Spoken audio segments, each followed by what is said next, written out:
नमस्कार. आर्ट सर्कलच्या 33 वाचनवसामध्ये मी स्वानंद देसाई तुम्हा सगळ्यांचं मनापासून स्वागत करतो. आज मी प्रवीण बांदेकर लिखित चाळेगत या कादंबरीमधला छोटासा भाग वाचून दाखवणार आहे. चाळेगत. प्रवीण दशरथ बांदेकर यांची चाळेगत ही कादंबरी तिच्यातील गांभीर्य, पारदर्शकता, तिची खोली, व्याप्ती व तिच्यातील प्रयोगशीलता या सर्व विशेषांचा विचार करता विशेष उल्लेखनीय ठरते. गेल्या 25 वर्षातील कोकणाचे वर्तमान, या वर्तमानाला आकार देणारे सामाजिक, राजकीय, आर्थिक ऊर्जास्त्रोत, त्यातून होणाऱ्या बदलांमुळे माणसाची होणारी ससे हुलपट, निर्माण झालेले विक्राळ प्रश्न या कादंबरीतून बांदेकरांनी वाचकांसमोर ठेवले आहेत. मराठी कथनात्मक साहित्यात समुद्र फारसा येत नाही. चाळेगतमध्ये मात्र तो केंद्रस्थानी आहे आणि अत्यंत अभिनव पद्धतीने तो साकार झाला आहे. समुद्र आणि मानवी जीवन या दोन गोष्टी एकमेकात घुसल्या आहेत याची जाणीव सतत तिच्यात होत राहते. समुद्राच्या भव्यतेचे आणि प्रतिक क्षमतेचे अशा प्रकारचे उदाहरण मराठी साहित्यात विरळच आहे असे म्हणावे लागेल.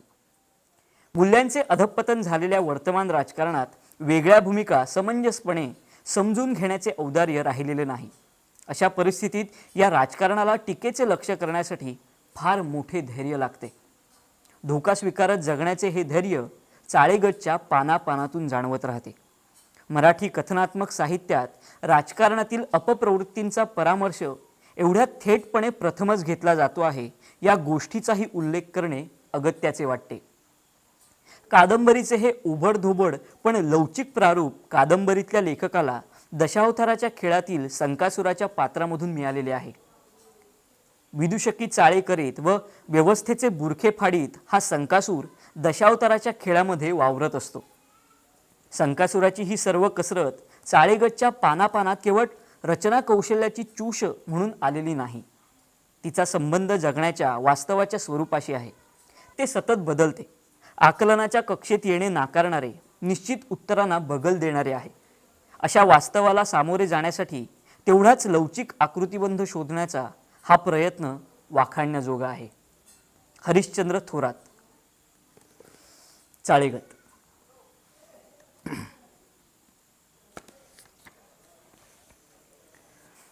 गोष्टीच्या सुरुवातीची गोष्ट. जत्रेतल्या संकासुराच्या एंट्रीचा एपिसोड. तर मध्यरात्र उलटून गेली होती. क्षेत्रपालेश्वराच्या देवळासमोर उभारलेल्या माडाच्या झापांच्या मांडवात दशावतारी खेळ, त्याला इकडे धैकालो म्हणतात, तो रंगला होता. देवळाला लागूनच बाजूला बारकसं तळं होतं. त्याच्या आसपास चहूअंगाला भात शेतीसाठीचे कुणगे, भात कापणी, मळणी वगैरे सगळं आटोपलेलं असल्यामुळे ते आता तसे मोकळेच होते. सगळ्या कुणग्यातून, बांधामेऱ्यांवरून मोक्याच्या जागा पकडून आसपासच्या खेड्यापाड्यातून दशावतारी नाटकाचा खेळ बघायला आलेले प्रेक्षक गर्दी करून बसले होते. त्यात कुणबी कुळवाडी किंवा गावाशी, शेतीशी संबंधित बारके बारके उद्योग व्यवसाय करणारे कष्टकरी लोक आणि त्यांच्या बायकापोरांचा भरणा जास्त. पंचक्रोशीतून धैकालो बघायला आलेल्या या बायकापोरांनी आणि म्हाताऱ्यांनी अगदी तिन्ही सांजेपासूनच गोणपाटं, गोधड्या, घोंगड्या, फटकुरं वगैरे अंतरून मोक्याच्या जागा अडवून ठेवल्या होत्या. बहुतांश पुरुष मंडळी मात्र जागा मिळेल तिथे बूड टेकवून किंवा उभ्या उभ्यानेच खेळ पाहण्यात रंगून गेली होती. धैकाल्यातल्या पूर्वरंगातलं सगळ्या प्रेक्षकांचं लाडकं पात्र संकासूर, किंवा खरं म्हणजे तो शंखासूर. ब्रह्मास्त्रापासून स्वतःला वाचवण्यासाठी तो समुद्रातल्या शंखात लपला म्हणून शंखासूर, किंवा ब्रह्मदेवाच्या नावानं शंख करणारा म्हणून असेल शंखासूर. तसा तो शंकासूरही असू शकेल. कोकणी माणसाच्या मूळ वृत्तीनुसार सारखा पिरंगत पिरपिरत राहणारा, सतत संशयाने पछाडलेला, सतत ह्या त्या गोष्टीत नसत्या शंका काढत राहणारा म्हणून शंकासूर. मात्र लोकपरंपरेनं बोलीचालीत शंखासुराचा किंवा शंकासुराचा संकासूर झालेला असू शकतो.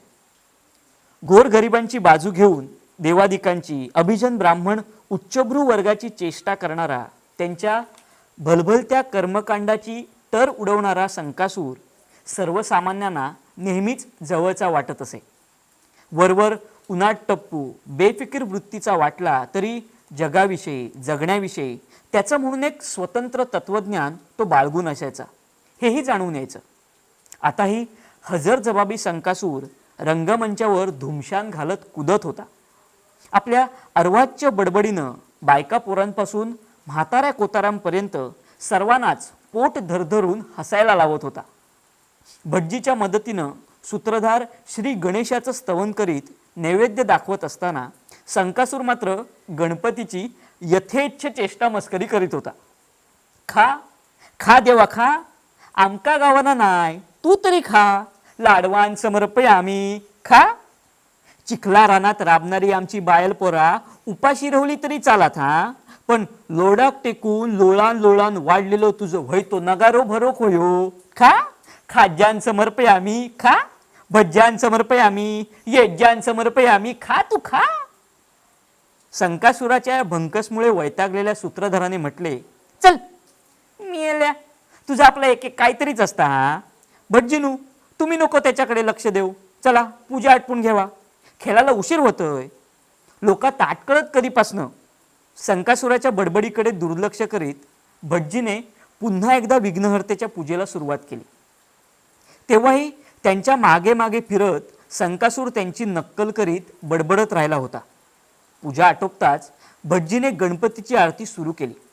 संकासुरानेही त्याच चालीवर आपली आरती म्हणायला सुरुवात केली. बडबट्या डोळ्यांचो फटफट्या कानांचो यबग सोंड्याळो सोंड्याळो सोंड्याळो, आवसकिनियाळी बापूस जट्याळो, झिरल्यो पोट्याळो कसो सोंड्याळो सोंड्याळो, वरसून दिसता बरो वरसून दिसता बरो, खालसून हुळहुळो हुळहुळो हुळहुळो. भटजी त्याला थांबवत रागा रागाने म्हणाला, अरे अरे अरे, तुझ्या जिभेला काही हाडबीड आहे की नाही? सरळ सरळ देवाची अशी टिंगल टवाळी. व भटजीनू काहीतरीच काय सांगतास, मी वखय तुमच्या देवाची टिंगल टवाळी केलंय.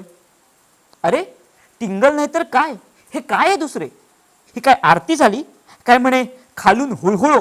ची ची ची ची ची, काय हे, ह्याचा काय अर्थ होतो? ही काय सभ्य माणसाची भाषा झाली का? वो सभ्य माणसानू, होय तो तुमच्या देवाच्या पायाबुडी असलेलो हुंदीर, तो बघा कसा हुळहुळत असता तो. त्या का आता हुळहुळ नाही तर काय म्हणायचं दुसरा? हा, गणपतीच्या आरतीत त्या का घेतलाय जोडून, तर काय वाईट झाला? काय म्हणतात तसा पानवलीच्या धर्मान शेगलाक पाणी. हा, आता तुमका फक्त गणपतीत दिसत असात, त्याची सेवा चाकरी करणारो बापडो हुंदीर दिसत नसात, तर माझा काय म्हणणं नाही. नाहीतरी आजकाल लोकांका पुढाऱ्यांकाच आरती ओवाळूची असता, कार्यकर्तो बिचारो तसंच मारता उपेक्षेन. संकासुराच्या ह्या असल्या बिनतोड जवाबांवर खुश झालेल्या बघ्यांनी जोरदार दाद द्यायला सुरुवात केली होती. त्याच्या प्रत्येक कृती उक्तीसरशी प्रेक्षकांमधून शिट्ट्या टाळ्या आणि हास्यांचे स्फोट होत राहिले होते. नखशिखांत काळ्या पोशाखातल्या संकासुराच्या चेहऱ्यावरही बुरख्यासारखं काळं वस्त्र होतं. खरं तर ही काळी वस्त्रे म्हणजे त्याच्या अंगावरची वस्त्रे नव्हतीच, या भूमीतल्या मूळ माणसाच्या नागव्या देहाचाच तो कभिन्न काळा रंग होता. संकासुराच्या चेहऱ्यावरच्या वस्त्राला डोळ्याच्या जागी 2 भोकं होती. भोकांच्या भोवतीनं पांढऱ्या फेक चुन्याच्या रंगाची वर्तुळे. चेहऱ्यावर बाकी अवयव काहीच नाहीत. आणि हो, नाही म्हणायला आणखीन एक होतं. त्याच्या तोंडाच्या जागी वीटभर लांबीचा तांबड्या रंगाच्या कापडाचा तुकडा लोंबत होता. शिवून डकवलेला तो जाडजूड तुकडा म्हणजे त्याची लवलवणारी लाल चुटूक जीभ. त्या तुकड्याचा आकारही जिभेसारखाच होता, काळ्या पार्श्वभूमीवर ठळकपणे आणि तरीही भयानकपणे जाणवणारी. ती जीभ म्हणजे जणू त्या संकासुराचं एकमेव अस्तित्व निधान. ती नसेल किंवा समजा तीच कुणी काढून घेतली तर संकासुराचं अस्तित्वच जसं काही संपून गेलं असतं. असंच काहीसं ती पाहताना वाटत होतं. खेळ सुरू व्हायची वाट पाहत ताटकळत राहिलेल्या नि हळूहळू पेंगाळलेल्यांना खडबडून जाग यायला लागली होती. सगळेच आता संकासूर आणि सूत्रधाराच्या सवाल जवाबात हरवून गेले होते. रे संकासुरा, आज इतका शांत कसा काय बुवा? कोठे कोणास भ्याला बिलास ही काय? सूत्रधाराने खोचकपणे विचारले. सूत्रधार म्हणजे चालक. खेळ पुढे चालवणारा, एका अर्थी तसा तो प्रमुखही दशावतारी खेळाचा, खेळाची सूत्रे हाकत नायकत्व करणारा, त्यामुळे त्याला नाईक म्हणून संबोधलं जायचं. गरजेनुसार तो एकाच वेळी प्रेक्षक आणि संकासूर किंवा अन्य पात्रे यांच्याशी संवाद साधायचा. म्हणजे प्रेक्षक आणि खेळातील पात्रे यांच्यातला दुवाच तो जणू. सूत्रधाराने संकासुराची कुरापत काढण्याच्या उद्देशाने तिरकं बोलायला सुरुवात केली होती, पण संकासुराने ते ओळखून त्याला टोलावून लावत म्हटले, छ्या छ्या छ्या छ्या, नाही का नू, नका तू कसला भय, भियात त्याचो बापूस मरात. ओ माझो बापूस तर कधीच गेलो वरती, त्याच्या मागसून आऊस पण गेली, आता माकाय भय नाही राहुला आणि माझ्या बायकोच पण नाही राहुला. म्हणतात ना, वारशाक वारशी नसाय आणि आवलत बसलो देसाय, तसली गत झाली आमची. सूत्रधार हसत हसत म्हणाला, हे एक बरंच झालं म्हणायचं रे, तूच देखील आणि तुझ्या घरकरणीच देखील. संकासूर आपल्याच नादात असल्यासारखा पुढे म्हणाला, आणि हरेशी तरी नायकानू तशा म्हणतात तर माका हो कसला भय, म्हणतात ना, भयात भय पाच भय. हो ते कसले रे बुवा, सांग तरी, ऐकू दे आम्हास सुद्धा. सांगताय ना, ऐका मंडळीनू, भयात भय पाच भय, खयचं ते सांगताय हा तुमका. गोल गोल फिरत आडव्या तिडव्या उड्या मारत संकासूर सांगू लागला. पहिलो भय भायल्यांचो, रानातल्या सावल्यांचो, रानात भय देवचाराचो. दुसरो भय भित्तुरलो, आपल्या तुपल्या माणसांचो, माणसांच्या देवाचो नाय, देवाच्या माणसांचो. देवळात भय भटाचो. तिसरो भय गावाचो, शिम्यातल्या येताळाचो, गावातल्या कारभाराचो, गावात भय पाटलाचो. चौथो भय घरमठेतल्या भावकाईचो, भावकाईच्या नदरेचो, घरात भय बायलेचो. आणि मंडळी, पाचवो भय 12 मानाच्या चव्हाटेवरच्या पानाच्या गजालींच्या वानाचो. गजालीन खाल्लन घऊ आणि पुरुषान खाल्लन बायल. तर मंडळीनू, गजालीच्या सभेत सांगा कोणाचो भय. सभेत रे कोणाचो भय, प्रेक्षकांच्या वतीने सूत्रधाराने विचारले. सभेत भय या संकासुराचो. छातीवर हात आपटत संकासूर म्हणाला. त्याच्याकडे बारकाईने निरखून पाहिल्यासारखं करीत सूत्रधार म्हणाला, हे तू काहीही सांगा भयासुरा, पण तुझा चेहरा मात्र काहीतरी निराळेच सांगतो आहे हो. तू घाबरला आहेस, बेचैन आहेस, अशांत आहेस, हे तर स्पष्टच दिसतंय. काय झाले काय ते तरी सांग. या मायबाप रसिक प्रेक्षकांना कळू दे जरा. या आडव्या तिडव्या उड्या का मारतोयस, अशा मरकटलीला का करतोयस ते. यावर थोडंसं इकडे तिकडे पाहत कुजबुजल्यासारखा संकासूर म्हणाला, नाही का नू, आता तुमच्यापासनं काय लपवून ठेवतलंय मी. लपवण्यासारखा राहुलाच काय सांगतायच आता तुमका. त्या मेल्या ब्रह्मदेवान माझं जीव अगदी हैराण करून टाकल्यान वो. काय सांगताय काय दैत्यराज, देवादिदेव ब्रह्मदेवाने तुझी अशी अवस्था करून टाकली आहे. अरे तो तर जगतपिता, अवघ्या सृष्टीचा पालन करता, तो कशाला सगळं सोडून निष्कारण तुझ्या मागे लागेल. अहो कसलो जगत पितो आणि कोणाचं पालन करतो. खयच्या काळातल्या गजाली सांगतायसा नाही का नू. जो तो उठता तो आपली तुमडी कशी भरता आता बघता ना. दुधीन भाय पसारली नि मागची गुणी सारली, तसली गत झाली. आमच्यासारख्या गाय गरिबांका कोण नाही वाली राहुला हो आजकाल. अरे अरे अरे अरे, प्रत्यक्ष परमेश्वराबद्दल अविश्वास, ज्याने हे जग निर्माण केले, तूस आणि मस देखील निर्माण केले, त्याच्याबद्दल हे असले अपशब्द. नरकात जाशील रे मेल्या, नरकात जाशील. नक्कीच तू काहीतरी बिघडवले असणार त्याचे, त्याशिवाय तो तुझ्या असा हात धुवून मागे नाही लागणार. काय रे, त्याच्या यज्ञाबिज्ञात तू काही विघ्न वगैरे आणले नाहीस ना. नाही म्हणजे तुम्हा दैत्यांना असली कुकर्मे करायची सवय असते ना, म्हणून विचारतो हो. नाही हो नाही का नू, माझी रोजची कामा माका फावना झाली आहेत. ते तुरंत ह्याच्या यज्ञात इग्न आणू का, माका खय सवड असा. अर्धो मिरोग सरान गेलो आणि म्हारणीच्या जिलान उतव बांधलो, असा झालाय आमचा.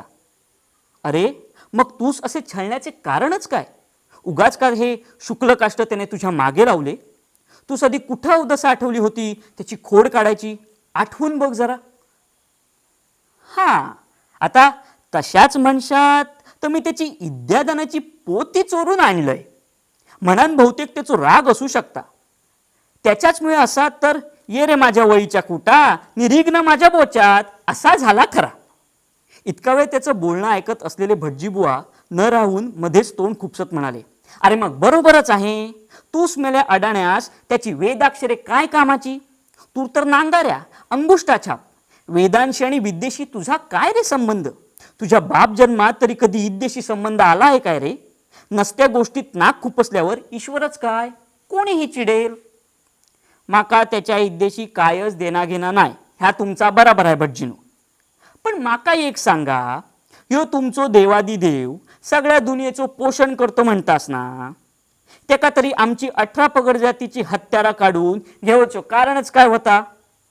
खयच्या अधिकरण आमच्या हत्यारांका त्याने हात लावल्यान?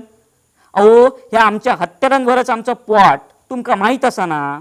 आता कोण आपल्या पोटाआडच येऊक लागला तर आपण तरी काय करायचं तुम्हीच सांगा. गोवान म्हटल्यान रान आणि जग म्हणता सांड. माझी खंडीभर पोरं आणि पायलीभर बायलो उपाशी मराक लागली असताना मी काय गप बसायचा काय? सांगा मका. ह्या अशा खयच्या शास्त्रात सांगितला? आणि आमची ही हत्यारं दुनियेसाठी भले कवडी किमतीची असतली, पण आमच्यासाठी ती आमची पोटा असत.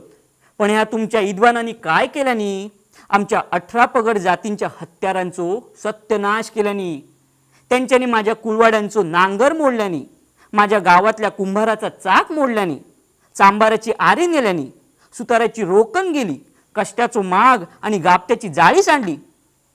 सूत्रधार म्हणाला, म्हणजे त्याने तुमच्या उपजीविकेच्या साधनांवर अतिक्रमण केले, म्हणून जशास तसे ह्या नायाने तू सुद्धा त्याच्या ता कायता तुमचा तुम्ही बघा. माका फक्त याकच कळता, आम्ही कोणाच्या अद्यात ना मध्यात. आम्ही आमचे राबताव आणि खाताव.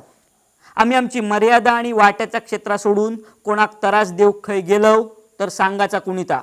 उलट आमचे तारणहार म्हणवणारे तुमचे काय ते देव आणि ऋषीमुनीच आमच्या क्षेत्रावर जोरजबरी करतवत. डोंगर आमचे उरले नाही, थंय काय ह्यांका म्हणे तपश्चर्या करूची असता, यज्ञ करूचे असतात. आम्ही त्यांचो एकांत नायसो करतो म्हणान थैना आमची हाकालपट्टी. तपश्चर्या कसली आणि कशासाठी? तो म्हणतात मोक्ष मिळवच्यासाठी. ता काय असता आमका तरी सांगा म्हटला तर म्हणतात तुमका अडाण्यांका काय कळतं ते तुरला. आता आम्ही जर अडाणी म्हणतास तर आमका तुमची विद्या दिया ना. तर ता नाही जमाचा म्हणतात. म्हणजे क्षेत्र आमची नि मोक्ष भिक्षा काय त्या सगळा अमरपदा, स्वर्गातल्या जागा, अप्सरा बिप्सरा सगळा काय त्या बरा फक्त ह्यांकाच तेवढा. आमका हुसकावून लावच्यासाठीच आमच्या पोटांवर मारल्यानी, आमची हत्यारा काढून घेतल्यानी. आम्ही आता जगायचं तरी कसं तुम्हीच सांगा मायबाप. उठसूट ह्यानी आमच्या जगण्याच्या आड यायचा. आम्ही रगात आटवून वाढलेल्या झाडापेडांचो, डोंगर रानांचो, नदी तळ्यांचो, पोरीबाळींचो ह्यांच्या मनाप्रमाणे वय तसं वापर करूचो. आणि आम्ही त्वांड दाबून खाली मुंडी घालून ह्या सगळा सहन करायचा. काय चुकीचा वागूक नाही मी त्यांची विद्यादानाची पोथी चोरून. भटजीबुवा पुन्हा म्हणाले, अरे बाबा, ह्या कलियुगात हे असेच चालणार आहे. शिवाय ही ज्याच्या त्याच्या पूर्वकर्माची फळे असतात, ज्याला त्याला ती भोगावीच लागतात. एका अर्थी तुझी सत्व परीक्षाच आहे असे का नाही समजत आहेस तू? ह्याच्यातून तरलास तर भवसागरातून मुक्ती नाही का मिळायची? हे समजून घ्यायला हवे तूच. ह्या बघा, होय ते गजले आता आमका तरी नका सांगू. खूप झाला आता, टकलेवरसून पाणी गेला. पिढ्यानपिढ्यापासून ह्याच ऐकत इल. होय ती तुमची मुक्ती बिक्ती काय ती तुमकाच लगबाक होऊन दे. आमच्यासाठी खय गेलाव आणि कायव केलास तरी धोडकाऱ्याच्या कपाळावर 3च गुंडे असतले. आमका काय त्याचा कौतिक वाटना नाही. आमच्यासाठी आमचा रोजचा जगणा निभावला तरी खूप झाला. त्याचाच काय करूचा काय तर बघा. अरे अरे अरे अरे, त्या कलीने तुझ्या तनामनाचा अगदी पुरता ताबा घेतलेला दिसतोय. त्याशिवाय तू अशी आत्मशमनाची भाषा बोलणार नाहीस.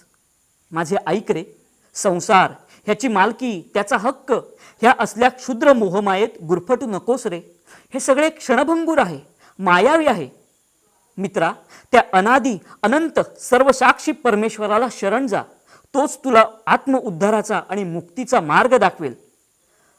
हय आमची बायाल पर उपाशी मराक लागली हत आणि वय ती वांजेची तत्वज्ञान काय ऐकतस? ता काय नाही, मी जा केलाय ना ता योग्यच केला.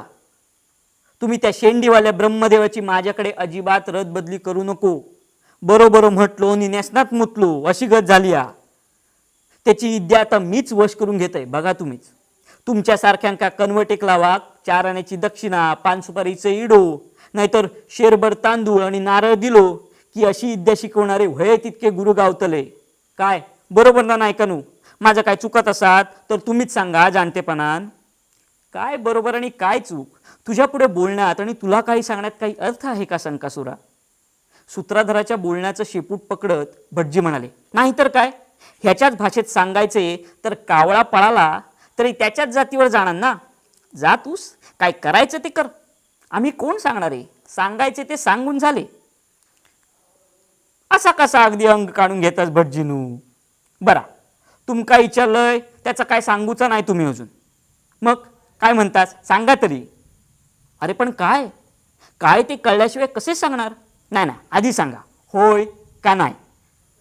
तसे कसे सांगता येईल मूर्खासुरा?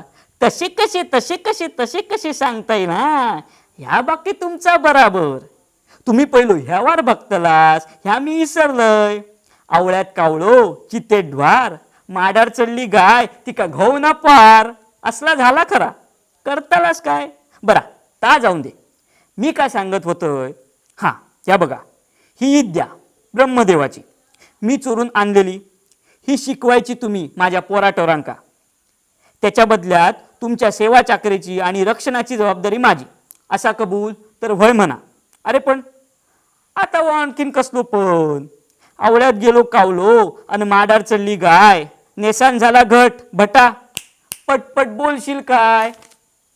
नाही म्हणजे तसा तुझा प्रस्ताव विचार करण्यासारखा आहे हो, पण काय तू पडलास असा उल्लुमशाल तेव्हा तुझ्या शब्दावर विश्वास किती ठेवायचा हा प्रश्नच आहे ना.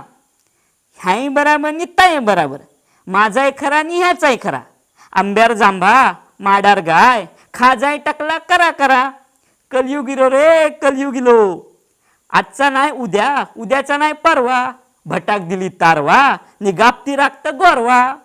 संकासुराने पुन्हा गायला सुरुवात केली. प्रेक्षकांनी जोराचा गलका करायला सुरुवात केली होती. सूत्रधार नाईक म्हणाले, अरे पण भटजी विचारतायत विश्वासाचं काय? त्याच सांगताय ना, विश्वास गेलो बाजारात, चुकली त्याची वाट, वणावणा फिरलो, ढसाढसा रडलो, घोडभर पेजेसाठी संकासूर अडलो, पसाभर भातासाठी मूळधनी अडलो, शेंडीवाल्या दिशा सांग पाया तुझ्या पडलो, करतलस काय? म्हणतात ना, कोणाची जळता दाढी आणि कोण पेटयता इडी. संकासुराची भंकस जसजशी वाढू लागली तसतशी प्रेक्षकांमधूनही त्याला जोरदार दाद मिळू लागली. मुख्य खेळ अजून सुरू व्हायचा होता, त्याविषयी प्रेक्षकांना उत्सुकता होतीच, पण त्याआधीच्या 8 दशावतारातील संकासुराच्या या पात्रानं बघ्यांना खिळवून ठेवलं होतं. नुकताच उजव्या हातात मुखवट्याची सोंड धरून गणपती रिद्धिसिद्धीसह नाचून गेला होता. मोरवाली बाई ही यथासांग गणेशाचं स्तवन करून गाऊन नाचून झाल्यावर आता प्रेक्षकात उतरून हातातली आरतीची थाळी फिरवत होती. तिच्या थाळीत 4-8 आण्यांच्या नाण्यांपासून ते अगदी 5-10 रुपयांच्या नोटांपर्यंत कशीही ओवाळणी पडत होती. देवळाच्या ठिकाणी सादर होत असल्यामुळे असेल कदाचित, पण परंपरेनुसार दशावतारी खेळात पुरुषच स्त्रियांच्याही भूमिका करतात. कमरेला मोराचा मुखवटा बांधलेली, तोंड रंगवलेली ही नर्तिका हुबेहूब एखाद्या तरुण स्त्रीसारखीच दिसत होती. स्त्रियांच्या घोळक्यातून फिरताना स्त्रिया तिच्या कपाळावर कुंकवाचं बोट टेकवत होत्या, तर पुरुष मंडळीतले काही रंगिले हळूच इथे तिथे स्पर्श करायची संधी साधत चावटपणाही करीत होते. चहूबाजूनी मोकळं ढाकळं असलेलं स्टेज, मंचावर कसलंही नेपथ्य नव्हतं. कोपऱ्यातल्या एका बाकड्यावर झांज वाजवणाऱ्या सूत्रधाराचे 2-3 साथीदार होते. त्यातल्या एक पेटीवाला, एक तबलजी. सूत्रधाराला आणि नायिकाला मध्ये घालून संकासूर तपाला बसलेल्या ब्रह्मदेवाची टेर खेचत होता. नखशिखांत काळा बावळा आणि अंतरी नाना कळा असलेला, उच्चभ्रूंच्या 4-4 हात, 2-2, 4-4 तोंड असलेल्या चित्रविचित्र देवदेवतांची चेष्टा मस्करी करणारा, ब्रह्मदेवावर सूड उगवण्यासाठी त्याचे वेद चोरून आणणारा संकासूर जणू समस्त बहुजन प्रेक्षकांचा प्रतिनिधी होता. म्हणूनच की काय, त्याच्या प्रत्येक वाक्याला, थट्टा मस्करीला आणि त्यांनी केलेल्या प्रत्येक कृत्याला बघ्यांची उत्स्फूर्त दाद मिळत होती. इतक्यात हजरजबाबी संकासुराच्या दुःखातही आनंदी राहण्याच्या वृत्तीवर, समयसूचक तल्लक विनोदबुद्धीवर आणि एकंदरीतच अत्यंत सहज जिवंत वाटाव्या अशा अभिनयावर बेहद खुश झालेल्या बघ्यांपैकी कोणीतरी एक जण वाट काढत धावतच सूत्रधाराकडे गेला. 50 रुपयांची एक नोट काढून त्याने संकासुराला द्यायला म्हणून सूत्रधाराकडे दिली. पैसे देताना आपलं नाव गाव सांगायला तो विसरला नव्हता. सूत्रधाराने लगेचच संकासुराला बोलवून त्याच्या हातात ती नोट सुपूर्द केली. संकासुराचं काम करणारा कलाकार ती नोट तशीच हातात धरून माईक समोर जात म्हणाला, बघलास मा कसा असता त्या ब्रह्मदेवानं माझ्याकडची पोटापाण्याची हत्यारं काढून घेतल्या. म्हणान मी त्याची विद्याधनाची पोथी चोरलंय नि समुद्रात जाऊन रपान रवलंय. कायच नाही तर म्हावरा धरून कसा तरी पोट भरीत होतंय. तर मेल्यान माझ्या पार्श्वभागावर ख्वाट मारून माका थैनं बाहेर काढल्यान आणि या नरकात ढकलून दिल्यान. हत्यारा नाय, हातात काम नाय, रवाक जागो नाय, पोटात खावक काय नाय, करायचा काय? उपाशी मराची पाळी इली. विचार करीत होतंय आता काय करूचा काय म्हणान. पण म्हणतात ना, असोत माझो हरी तर देईल पाहिले भरी. एका हरीन नेल्यान पण दुसऱ्या हरीन तारल्यान. नाहीतरी मंडळी म्हणतात ना, हरी तारी त्याका कोण मारी. तर सांगूचा काय, हरी तारी उर्फ हरिश्चंद्र तारी शेरले आरोसबाग यांच्याकडून संकासुराला चाय पाण्यासाठी म्हणान 50 रुपये बक्षीस इलेलो असा. आमच्या गरिबांच्या कलेची कदर केल्याबद्दल त्यांका धन्यवाद. हा तर नाही का नो, तुम्ही मगाशी माका काय सांगत होता ता कंटिन्यू करा. आणि मी एकदम चक्रावलोच. छायला हा माणूस क्षणापूर्वी संकासुराच्या भूमिकेत होता. ब्रह्मदेवाच्या नावानं आरडाओरड करीत होता. आणि आता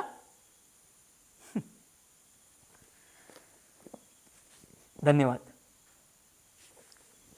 प्रवीण बांदेकर यांची चाळेगत ही कादंबरी नक्की विकत घ्या आणि जरूर वाचा.